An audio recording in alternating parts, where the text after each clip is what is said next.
Rua do Medo, 1666, o último filme dessa saga. Tem vídeo dos 2 primeiros filmes no canal, caso você queira assistir. Eu recomendo que você assista, porque eu tenho um comunicado especial pra fazer nesse vídeo.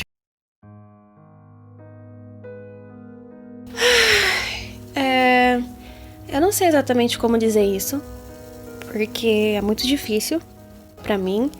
É difícil a gente perceber o nosso erro, e como somos todos seres humanos, é inevitável. Uma hora a gente vai errar, e eu errei. Eu assumo o meu erro, e eu vou errar muitas vezes, e eu vou pedir perdão todas as vezes, e eu vou errar de novo. Quem me conhece sabe que eu tento ser legal com todo mundo, porque eu sou uma pessoa incrível. Eu nunca tive a intenção de magoar ninguém. Era só uma brincadeira. Eu não tinha intenção de magoar ninguém, sabe? E eu tô muito mal. Tô muito mal comigo mesma. Eu tô muito mal comigo mesma. Então, Sarah Fear, se você ficou ofendida com as coisas que eu disse, eu peço desculpas. Minha intenção nunca foi machucar você, sabe? Quem me conhece sabe. Quem me conhece sabe que eu sou uma pessoa incrível e que eu respeito muitas pessoas. Ai, foi mal, Sarah Fear. Desculpa, eu acabei com a sua raça, Sarah Fear. Desculpa, Sarah Fear, você ainda quer ser minha amiga? Meus amigos, parece que eu quebrei a minha cara, não foi? Vai, trouxona. Meteu o pau na coitada da bruxa no primeiro vídeo. Meteu o pau na bruxa. E aí, quem que era o vilão, na verdade? Inclusive, vocês também quebraram a cara, viu? Eu vi gente defendendo o Nick nos comentários, gente falando que coitado dele, porque ele só tem 14 anos e não sei o que, tem que lidar com um peso tão grande, tem que lidar com o legado do pai dele. Qual que era o legado? Ser um assassino safado. Eu tava errada com a Sarah Fear, e por isso eu me desculpo, Sarah Fear. Eu deveria ter dado uma chance pra você. Mas eu senti o cheiro da safadeza do Nick daqui. Inclusive, vamos falar sobre os personagens. A partir daqui, tem spoiler.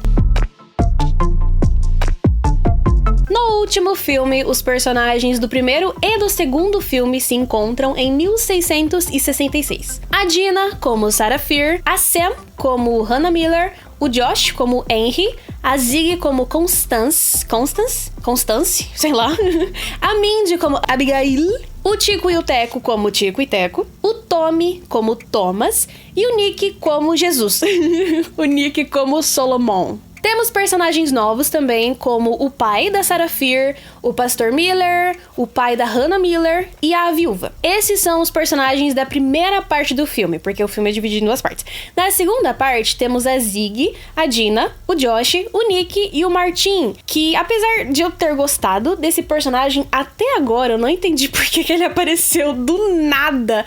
Cara, Nossa, enfim. Primeiro, vamos falar sobre a primeira parte do filme. Eu gostei da Sarah Fear e da Hannah. Eu acho que eu gostei muito mais da Sarah Fear do que da Dina. E eu acho que eu gostei muito mais da Hannah do que da Sam.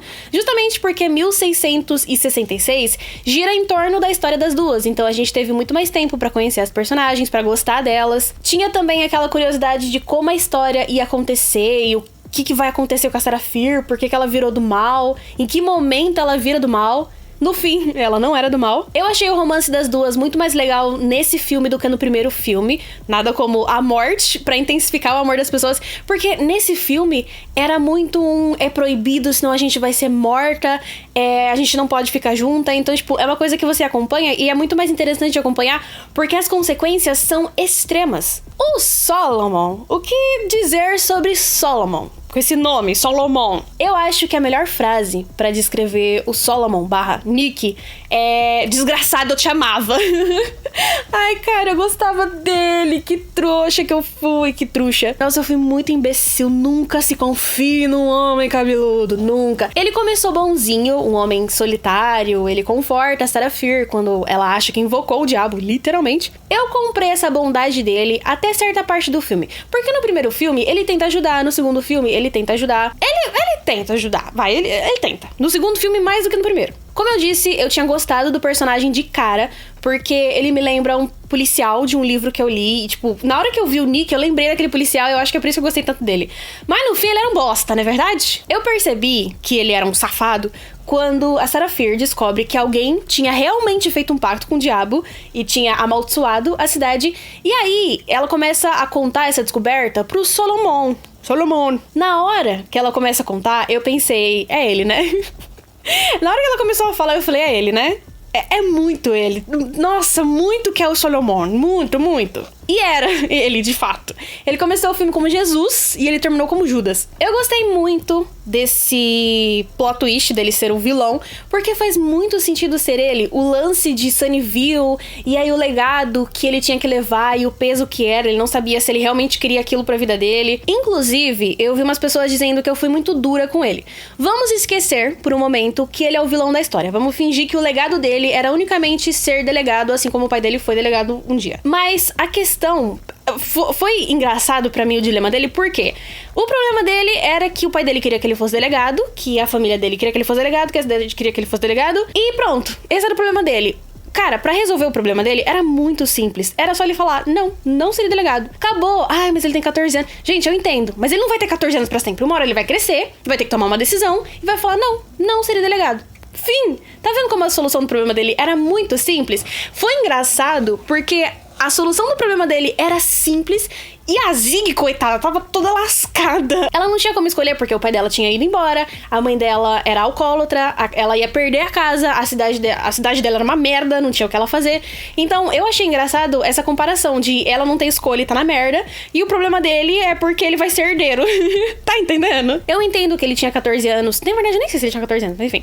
Eu entendo que ele é novo e lidar com esse problema, tá? Eu entendo, gente, eu entendo, mas o problema dele era facilmente resolvido numa terapia. Era só ele dizer, não seria delegado. Fim, sabe? Não tinha grandes consequências. A Zig, coitada, não tinha escolha, porque ela tava na bosta. Então eu achei engraçado ela ter um problemão e ele ter um problema que é muito fácil de ser resolvido. Assim, não fácil, mas é fácil sim. Vamos dizer que é fácil sim, tá? Faz uma terapia, fala que não quer ser delegado, acabou o problema. Mas no fim, gente, eu só tava exagerando e rindo da situação. Ai, às vezes, gente, você tem que ter paciência, viu? Porque, nossa senhora, as pessoas, enfim, vamos falar sobre a trama do filme.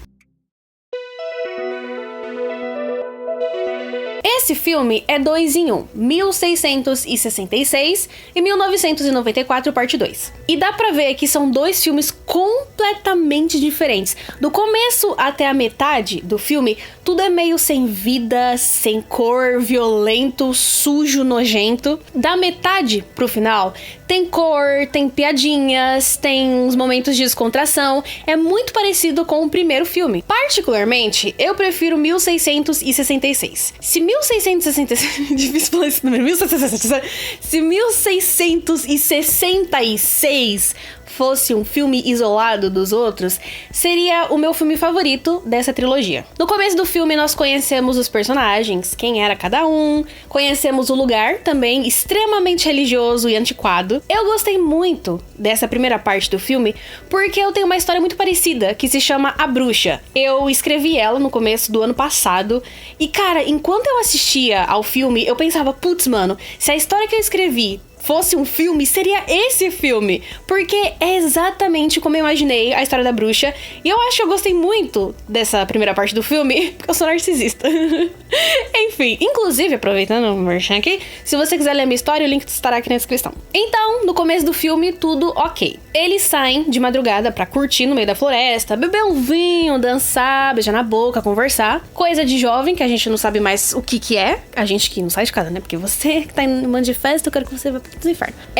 Enfim, coisa de gente feliz. A Sarah e a Hannah, elas foram pro meio da floresta, elas deram uns beijinhos, mais do que beijinhos, na verdade. Até que alguém flagra as duas, mas nem elas e nem a gente sabe quem foi que flagrou. A gente só escuta um barulho no meio da floresta e elas se assustam. Claro que elas ficam preocupadas porque elas viviam em 1666, onde você poderia ser enforcada ou queimada se você fizesse um chá de cidreira, por exemplo, porque, né, bruxaria. Então, por ser uma região muito religiosa, elas ficaram com medo de descobrirem que elas eram lésbicas. A Hannah, inclusive, era a filha do pastor da cidade deles, então A mãe dela não gostava muito da Sarah Fier porque ela achava que a Sarah tinha corrompido a filha dela. Depois que a Sarah e a Hannah se beijam na floresta, as coisas começam a mudar. No dia seguinte, tudo estava errado na cidade deles, tudo. Nós, obviamente, sabíamos que não era por causa do romance das duas, mas a gente não conseguia também explicar o que tinha acontecido, o que tinha mudado.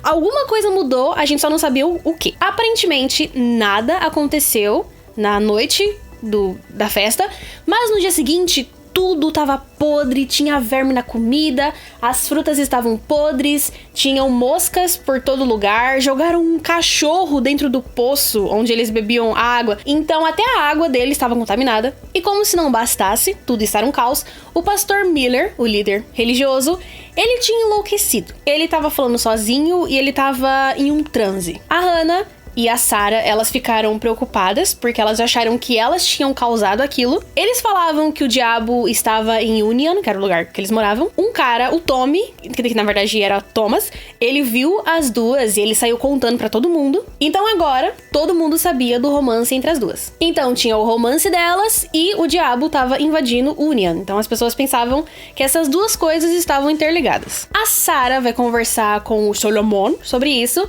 que ela acreditava ter causado aquilo, que ela talvez tivesse trago o diabo pra Union por causa do amor dela.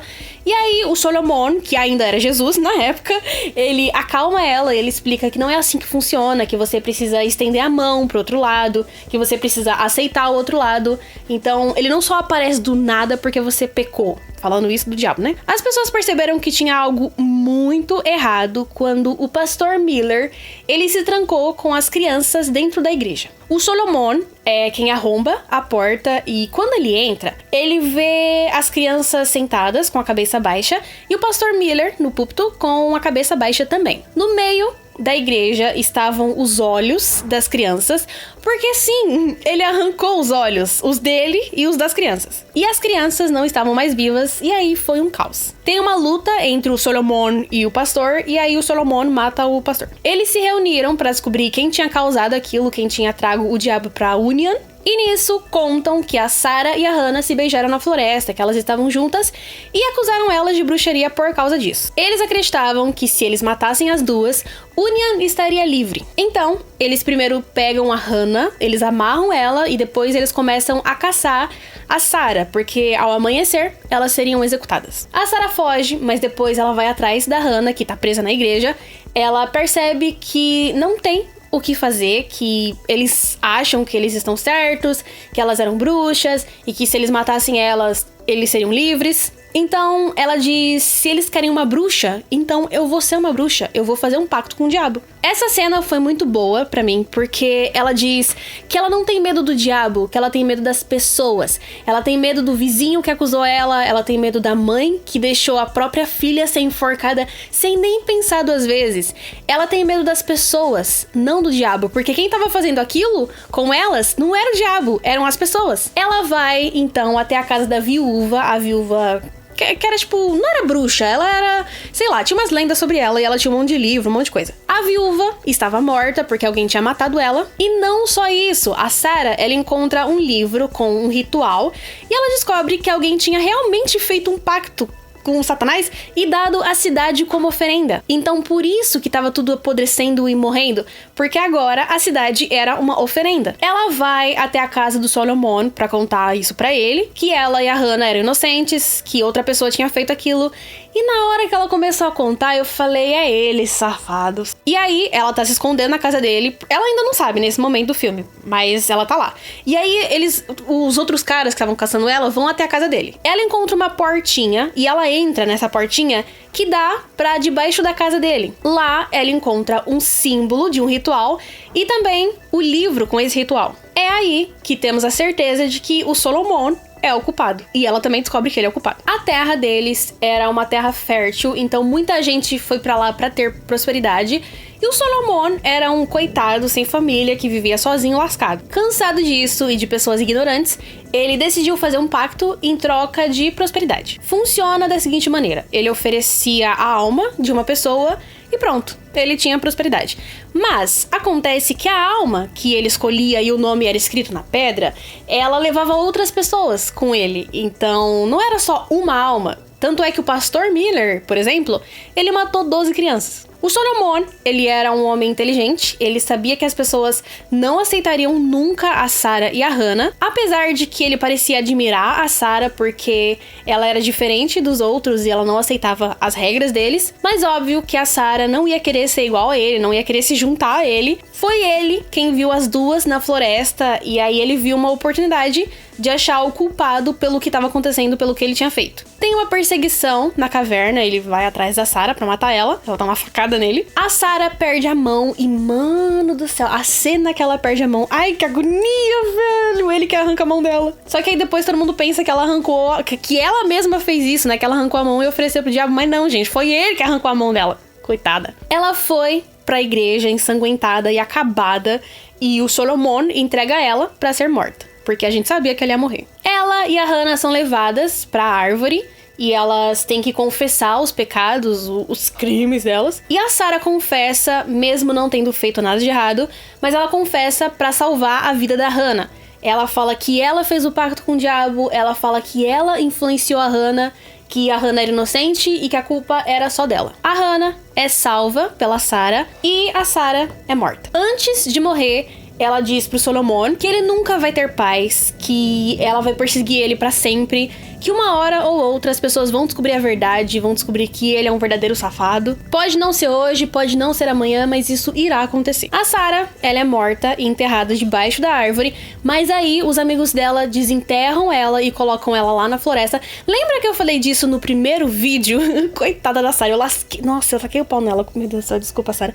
Eu falei que ela era uma folgada, que se ela não quisesse ser encontrada, ela tudo bem, não sei mais falar, que era pra ela ir pro meio do mato, mas menina, tadinha, foi os amigos dela que colocaram a bichinha lá, porque a bichinha foi morta sem motivo nenhum. Ai, desculpa, Sarah. Por isso que a Zig e a Cindy não acharam o corpo dela debaixo da árvore no segundo filme, porque os amigos dela tiraram a bichinha de lá. Ai, tadinha, desculpa, Sarah. Aí, temos a segunda parte do filme, e vai ser assim um resumo do resumo do resumo do resumo. A Dina descobre a verdade que os antepassados do Nick fizeram aquilo com a Sarah Fier, e pra acabar com a maldição, eles precisam matar o Nick. A família do Nick fazia aquilo pra Sunnyvale prosperar, por isso nada ruim acontecia lá. Por isso o irmão do Nick, o Kurt, lá do segundo filme, ele se tornou o prefeito de Sunnyvale e o Nick se tornou o delegado. Sabe quem foi que fez o Tommy enlouquecer no segundo filme? O Nick. Então o legado que ele não queria seguir era justamente o legado de assassinos. Mas ele seguiu mesmo assim, né, senhor Nick? Porque foi você que fez o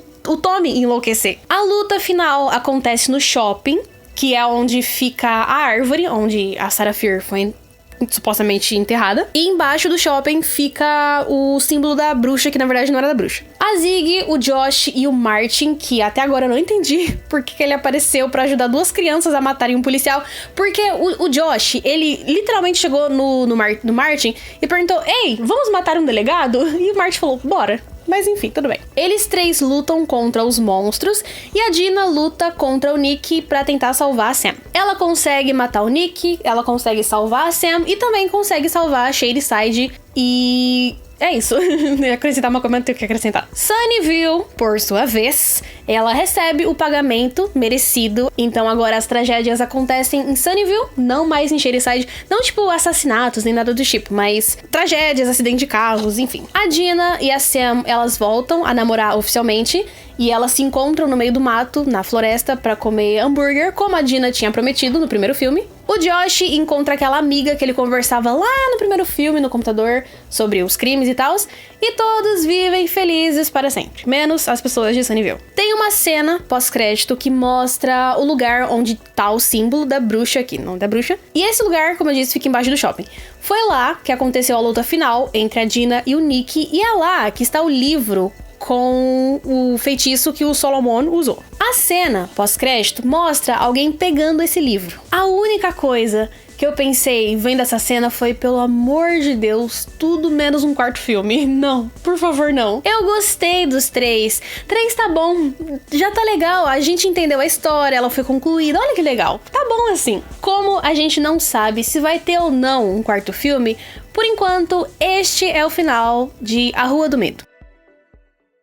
Talvez alguns de vocês saibam, talvez outros não, mas eu gravei um vídeo com o Janiac. E se você assistiu aos meus vídeos de Brilhante Vitória, que são muitos, você sabe que eu sempre citava o Jay. E pra ser bem honesta, os vídeos dele me ajudavam em muitas análises. Gravamos um vídeo juntos pro canal dele, então se vocês quiserem assistir, eu vou deixar aqui fixado. Fixado não, no negócio aqui, que aparece... na bolinha branca aqui, que aparece do lado com o seu nome. Enfim, gravamos um vídeo lá e gravaremos um vídeo aqui, mas com a participação especial de vocês. Iremos dar conselhos pra vocês. Então, se você tem um problema ou se você quer um conselho, use a hashtag ToriandJ. Chique, né? Em inglês, porque ele fala inglês. E me diga o que eu posso fazer por você, me diga no que a gente pode te ajudar. Se você quer um conselho sobre como criar um canal no YouTube, por exemplo, você pode me mandar a sua pergunta. Se, sei lá, você foi corno e você não sabe o que fazer, você também pode me mandar a sua pergunta.